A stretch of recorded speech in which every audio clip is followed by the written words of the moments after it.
Hi, I'm Patrick Chovanec, Economic Advisor at Silvercrest Asset Management, and I'm here with Rob Teeter, our Chief Investment Strategist, to continue an ongoing series of conversations we're having about different economic statistics and how we use them and why they're relevant. And today we'll be talking about inflation. So, Rob, why do we care about inflation? Well, there are lots of reasons to care about inflation, and we've seen that come about as to how much attention it's gotten in the news in the past few years. From an individual standpoint, the obvious reasons are, you get paid $100, and how far does that money go? What does it buy? There are lots of other reasons to be concerned or care or pay attention to inflation as well. And from an investment standpoint, we care a lot about inflation because it influences the value of future earnings of companies, which influences our view on valuation, and view of what stocks are worth, what companies are worth, how much future profits are worth. But in an even more simplistic sense, inflation influences how the Federal Reserve sets interest rates, and that also has a big influence on our investment outlook. So if inflation is high, then if inflation is high, future profits are lower. If are worth less. If inflation is high, the Fed's likely to set interest rates higher, which also changes the equation between how people invest in stocks and in bonds. So there are lots of implications from inflation, again, both from a personal standpoint in terms of spending power of the dollars that people earn, but also from an investment outlook standpoint. And it's a topic that in many environments, inflation doesn't matter when it's in a certain range. And of course, the Fed's a popular target is 2% for inflation. But there are other times when it matters a lot, when it's outside those ranges. And for a long time, we were in a low inflation environment where actually the challenge for the Fed was try to get up to 2%. And then, of course, more recently, it's been well above 2%. And so that makes headlines then because it affects people directly. Absolutely. It affects people directly, and it catches the Fed's attention, too, that if inflation's out of bounds, well, of course, they have to do something about it to try to bring it back into bounds. And that's why we've had this rate hike cycle that we've had. So there are clearly many reasons to be paying attention to inflation, but it's perhaps helpful to step back a bit and first just say, what is inflation? What do we mean when we're talking about inflation? How is it calculated? How do these numbers come together? Well, inflation, we know inflation when we feel it, right?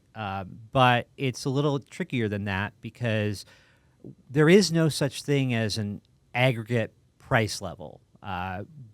What is the price level in general in the economy? We're surrounded by prices of particular goods, and a lot of the times the changes in prices that we see are just relative price changes. There's price of this goes up relative to the price of that. That's not really inflation. What we want to know with inflation is more the value of the dollar in my pocket, and is it buying more or less, regardless of what I want to buy. So to do that, we kind of have to create indices. And the way that we do that is through creating a basket of goods. So say this is what the average consumer would buy, and you may not be the average consumer, but this is what the average consumer would buy. So the government creates a couple of different indices. One of them, the oldest one, is the Consumer Price Index, or CPI, which is actually a survey of urban consumers. And another one is the PCE price index, personal consumption expenditures, that is actually a survey of producers, of suppliers. So they're slightly different, but they each try in their own way to try to estimate how far your dollar is going to go. And I think the concept you introduced there of a price index is really helpful for people to understand. And as you said, individuals might have different baskets of goods. So, for example, over time, we've seen various measures of inflation calculated around different baskets of goods, weighted more towards things that different types of consumers might purchase. And so within that index, just as within the S&P 500 stock index, at times there are some prices that are going up a lot, some prices that aren't moving, and some that are coming down. And in aggregate, we talk about the number of inflation. Inflation is up, but that doesn't necessarily mean that the price of everything is up. That's very important for people to realize, that actually there are prices for certain goods that consistently go down over time because of productivity gains. technology is a classic example, consumer electronics. A laptop may be cost $1,000 over the years, but the computing power that you're buying, if you measure it by that, has been going down consistently over many decades. Alternatively, there are other goods and services, particularly services, that consistently go up in price every year. So healthcare, education, they are always going up. And one of the reasons for that is because economists have come up with an explanation for this. They say that as certain products, their productivity increases, other products or services in particular that you don't see those kind of productivity gains, the opportunity cost of providing them becomes higher over time. Right. So the more productive your economy is, the more expensive it is to have a teacher in a classroom or things like this that don't actually gain productivity over time. So that's important to realize, that when the Fed is aiming at, say, 2%, it's not really aiming that the price of everything goes up 2% every year. It's that the average that we kind of try to construct of all these prices goes up by 2%. Right. And I think that target is partly to have stability in prices so people can plan and think about, well, I don't have to worry that the item I'm about to purchase will cost twice as much next year. It might cost somewhere around that 2% level. And as you said, some categories, the price might not go up at all. Others, it might go up 5%. And in aggregate, the number comes together at around 2%. One of the other interesting concepts, I think, in the aggregate is the different component weights. So one of the things that stands out, of course, is that housing and the various ways of calculating housing inflation is a big component of all the inflation indices. It's particularly large in CPI. Well, and the good thing about both of these is that they're actually fairly open about what the components are. So you say, well, they came up with this basket. Okay, this is the nature of the basket, and you can. That's helpful to understand. If you disagree with their assumptions, you might come to different conclusions. But it's also helpful because then you can look into the breakdown and see what is actually driving inflation, because it's very different, and it may be very different for the Fed, for instance, if inflation is a result of a sudden spike in oil prices because of a war or an oil embargo versus a much broader increase in prices that's due to excessive fiscal spending, for instance. Right. So how the Fed is going to respond to that and how we interpret what that means is going to be quite important. Right. And you just got at another interesting concept there, which is, people talk about core inflation. And so core will exclude certain categories, as you referenced, energy or food or things that might be very volatile. But as you said, the metrics are transparent. So one can look at the core index, one can look at the headline index. There's no attempt to hide the data or the information. It's there. But there are reasons, as you said, why we might want to focus on certain components of inflation. Right. And core means that you exclude food and energy. Right. And that's true of both the CPI and the PCE. They both have both the headline number, which you might see in the news, but then there's also a core number that's cited that excludes energy and food. And the reason for that is because energy in particular tends to be very volatile. The ups and downs are quite significant. And food tends to track with energy because energy isn't a very important input for modern food production. Right. But not always. Right. And for instance, during COVID, they actually went in opposite directions. Yes. Food was more expensive and energy went down in price. Right. So it's not, those relationships aren't ironclad. Yes. When we had the famous eggs were up a lot and energy costs were negative. Right. Some quirky calculations there. But the reason why the Fed might want to exclude that is because they say, okay, that might distract us. The fact that energy prices are up a lot might distract us from the fact that, in fact, inflation more broadly in the economy is under control. And that's why the Fed usually, but not necessarily always, says they're looking at core inflation. Right. And I think a construct that the Fed has had recently has been interesting as well, which is separating goods, services, excluding housing, and looking at those three different buckets. So to the point you made earlier, it really is important to look beneath the surface and see what's going on, because we've seen in the goods segment deflation, really prices starting to come down again after the pandemic boom and bust and normalization. Services prices continue to increase. And of course, housing has been very slow to come down, slower than a lot more people have predicted. So when we look at inflation today, those are three buckets that the Fed focuses on: this goods area, services excluding housing, and housing separately. And it gives a better feel for what's actually going on. The numbers themselves can be tricky, though, Yes. because of the way that they're presented. Usually when people see headline inflation, when they see the CPI, which is usually CPI, and people say inflation rate is 3.5%, that is a year-on-year number. By the way, I should explain that these numbers, PCE and CPI, both come out monthly. Right. So you get your monthly inflation number, it's 3.5%. That typically means that prices of the average are up 3.5% compared to a year ago. However, it's not always presented that way. Right. And another number that comes out at the same time is what the month-on-month Right. increase is.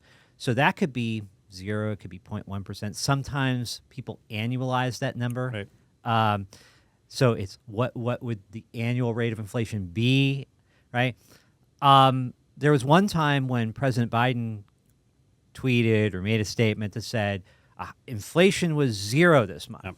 and there was a lot of outcry, and they said no, it's up 4 or 5%. What are you talking about? And he was cherry picking selectively, saying that the month-on-month number was 0%. Right. That prices were level between, say, February and March. Right. Both are worth looking at, though. Obviously, that was a little bit of a switcheroo because most people, when they hear inflation, they think about prices compared to a year ago. But it's the month-on-month number also has a use because it kind of tells us what's happening now. If prices were going up in the early part of the year, but now they've leveled off, as watchers of the economy, it's useful to know that, Yes. right? But Absolutely. that doesn't, of course, mean that those prices didn't rise earlier and that we're dealing in a higher price environment than before. Yeah. No, that's been a target of focus for the Fed. They've gone on record as saying that they like to look at the prior 6 months, month-on-month increases, annualized, as a sense of where we are today. And it's sort of like any data series. You can slice and dice the numbers a lot of different ways over different time frames. But that one has become important for the Fed in the fight against inflation, is knowing not only how much are prices up since prices started to go up, not only how much are they up versus last year, but how much are they going up over the last 6 months or so, and are we making progress in the battle on inflation? And PCE, when it comes out, of course, it comes out monthly, but a lot of times when people focus on it is when it comes out quarterly as part of the GDP report.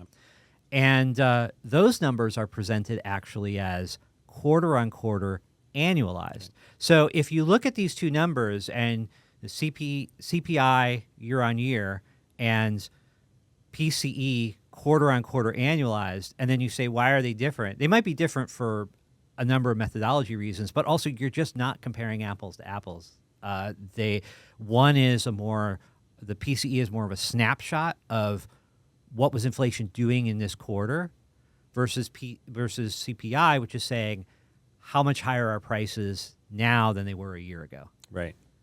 Well, I guess maybe one last topic to touch on is there are some new ways of calculating inflation as well. And we were just talking about this earlier. As with many data series and availability of more information, there are different and newer ways of calculating inflation.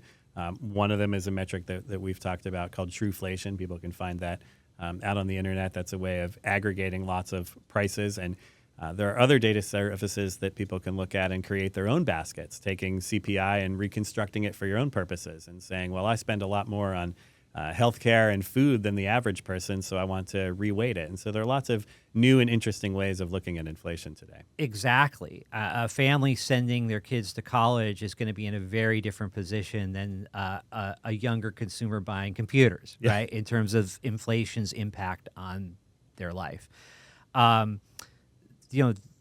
The thing that reminds me of, though, and the reason why sometimes people come up with alternatives is not just the difference in baskets, but the differences in perception. Consumer perception of inflation doesn't always correspond one-to-one with what the numbers that come out are.